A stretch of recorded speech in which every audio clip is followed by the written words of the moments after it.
Gamescom 2019, the E3 of the EU. I don't mean to get political, but we got to see some new footage and trailers of the most anticipated games of the year. Now we're going to talk about FIFA 20. As well as get to hear about the games from the AAA developers themselves. Is there microtransactions? We do not have microtransactions. Okay, you're probably going to implement microtransactions, right? There's no plans for microtransactions. There has to be a way you're monetizing beyond the initial purchase. We're going to launch car packs, so it'll be new cars you can pay for. We do not have microtransactions. Okay, that's a good news. Death Stranding, the cursed image of a video game, in that the more that you look at it, the more you don't know what the fuck. It's about BB, and PP, where peeing is the first gameplay mechanic shown, and being courteous where you pee to not expose your wee-wee to others. The game has an online synchronous world, meaning that if multiple players pee in the same spot in their game, something interesting might happen. So if you see a bunch of crazy stuff in the world, that's where other Norman Reedus drain their Norman penis. Speaking of which, Norman supposedly said he was happy that people can't see his pee-pee, and knowing Kojima, he'd scan Norman's actual pee-pee if it was shown in the game. Also, I should mention that the PP can be used as a weapon. This might be the game that finally makes me get a PS4, and there's a lot of them. The world just looks so interesting with the characters they showed off and the story of being a delivery boy connecting the East and West, while interdimensional BBs are a threat for some reason. There's some rumors that this wouldn't be a PS4 exclusive, as on the official box art, it didn't say so, but when the game was shown off at Gamescom 2019, only for PS4 was plastered everywhere. There is still a possibility that we could get this game eventually on PC, just like how we waited for Red Dead, right? So I just had that written in my script as a joke, but just last week a modder actually showed off that they were trying to do this very thing. It's called Red Dead Damned Edition, and it's set to take the PS3 and Xbox 360 version of the game and update the resolution, textures, lighting, as well as other quality of life changes. I hope this project doesn't get Nintendo. The main thing we saw from Microsoft and Xbox was Gears 5. Oh, Horde looks fun though. I loved Borderlands 1 and 2, so after 7 years, I want to see if the shoot and loot gameplay loop can still hook me in after all these years. Oh, there's a class where you can have a pet skag and you can pet the skag. Bye. Also, Gearbox is apparently surprised that Bungie isn't ripping off more of their gameplay mechanics. So for me, that means that one of the two games is doing it right. Gearbox's Borderland or Bungie's Destiny. As a really big fan of Borderlands and Bungie's Halo, I should be all over Destiny. Yeah, I'm yet to try it. Let me know in the comments, what's the better shoot and loot game? It's time to talk about the future of gaming. Google Stadia, the one to rule them all, and a clever front for Google to build their own network infrastructure. They showed that they have a lot of AAA developer support, and okay Google, you got me curious. Wait, I wonder how many things I just triggered by saying okay Google. At first I was poo-pooing all over the Stadia and streaming game services as a whole, but I want to try it, especially since the requirement to stream 4K games to any device is only 35 megabytes per second. And I actually don't own a 4K system, and if I do get a PS4, I probably won't get a Pro, because money, but I do have a 4K TV.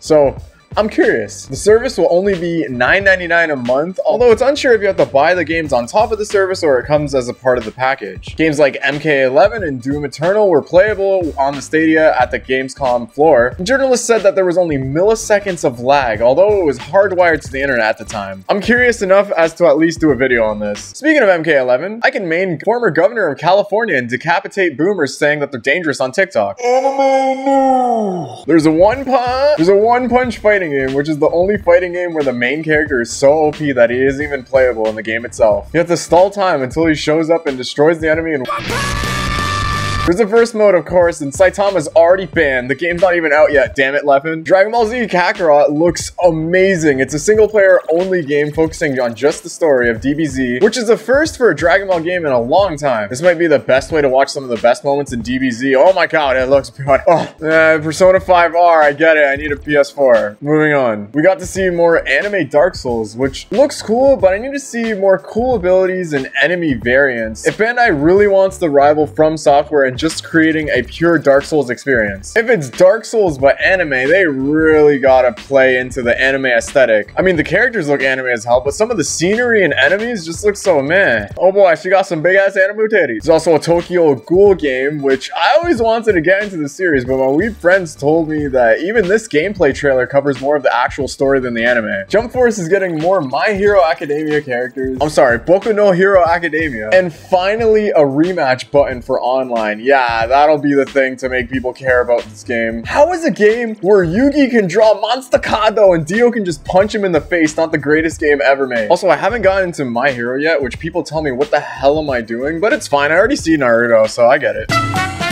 More anime news from the time of writing the script because I'm slow to everything. There was a new Demon X Machina trailer, and oh my god, it looks amazing. Yes, that's how you pronounce it, Demon X Machina. Get it? Like Deus Ex Machina is God from Machine, Demon from Machine, get it? Haha. Moving on from anime, Need for Speed Heat got a lot of coverage, and it's back to its root, all about street racing and avoiding cops. And with Most Wanted being one of my favorite games growing up, I'm into it. It made me nostalgic, actually. Am I willing to cough up $80 plus taxes, Canadian by the way, and deal with 2019 EA?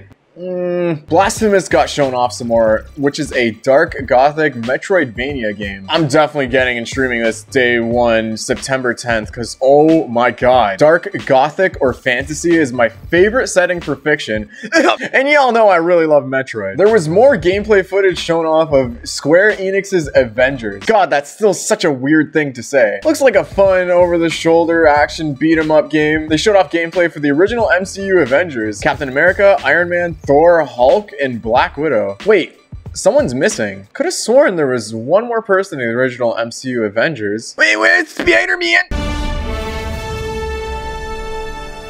Wow, that is the most discount knockoff MCU fanfare imaginable. There was some other games worth mentioning, like Greedfall looks like the best BioWare, non-BioWare game I've ever seen, and it's kind of a shame that this is probably just gonna go forgotten. It's worth a look at on sale, just like Watch Dogs. Watch Dogs looks cool, but I don't want to deal with 2019 Ubisoft and Uplay. Just not into it. Definitely probably gonna get it once it goes on sale though. Now on to the Nintendo stuff. Nintendo Indie World Showcase had a lot of games. One that piqued my interest was Hotline Miami bundle coming to Switch to get me hooked on friggin' Synthwave again.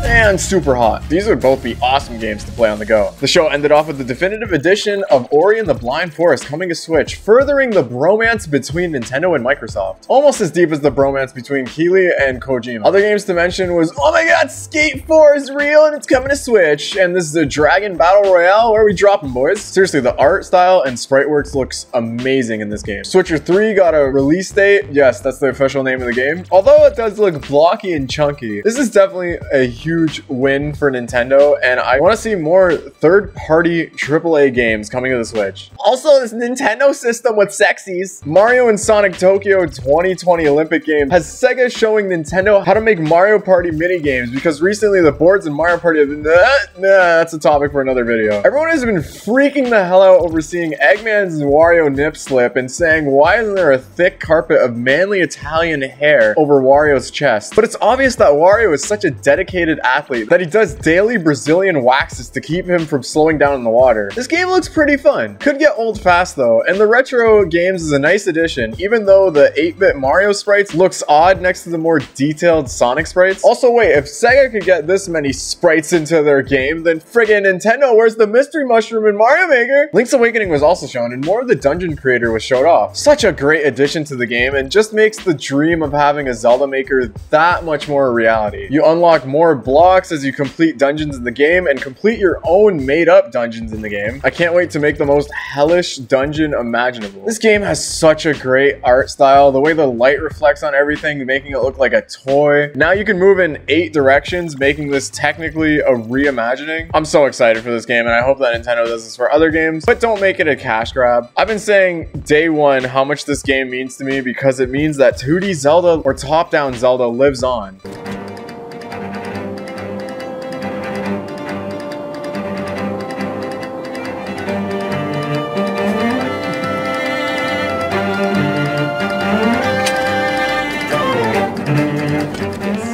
Luigi's Mansion 3 got a new floor shown off, and the more I see this game, oh my god, the more I'm so excited for it. Also, Luigi's so expressive, oh my god, he must be protected. A Gamescom exclusive trailer for Pokemon Sword and Shield also happened. Oh, look at this old lady. Looks like she was born in 1930, just like the graphics of this game. Finally, Astro Chain got shown off, which comes out this Friday. This will be my first platinum game, so I'm actually really excited about this. And the fact that its director, Tora, was the same director as Nier Automata, I can't wait to go on my FBI-chan journey with my cyber doggo. We got a new trailer for Mario Kart Tour. I'm not the biggest Mario Kart fan, and funny enough, I literally just got MK8 Deluxe on my Switch yesterday. So if I wanted a mobile Mario Kart experience, I got that now. Granted, I know how much easier it is to carry on a phone than a Switch, but hey, I'm gonna just bring cargo shorts back. I was actually impressed with how this game looked, and they're actually adding costumes. This is probably how they're gonna monetize the game. Just imagine if we got a Smash Bros. Mobile next. I haven't played a single Nintendo mobile game, but this whole venture into the mobile industry has been interesting for Nintendo. I don't know if they still see it as a way to advertise their mainline game, or if this is just another business venture. Sidetrack news story is that Nintendo tweeted out a thing with Mario Odyssey and Sunshine in the same sentence. What does this mean? Why is there a Mario and a watermelon at Gamescom 2019? What is going on here? What tropical themed 3D platformer are we gonna get based in sunshine and water? SpongeBob rehydrated for Switch. Holy shit, guys, because it's way better of a platformer than Odyssey will ever be. That was Gamescom 2019. What are you guys most excited for? Obviously, you saw that I covered more things than just Nintendo. I want to start moving this channel in a new direction. I'm going to cover things I like, which is mainly Nintendo. Ultimately, I think this channel is going to be more going into the direction of general games discussions, reviews, and random shit posts. You know me. All right, BI, and everyone hail our new Lord of Gaming, Google.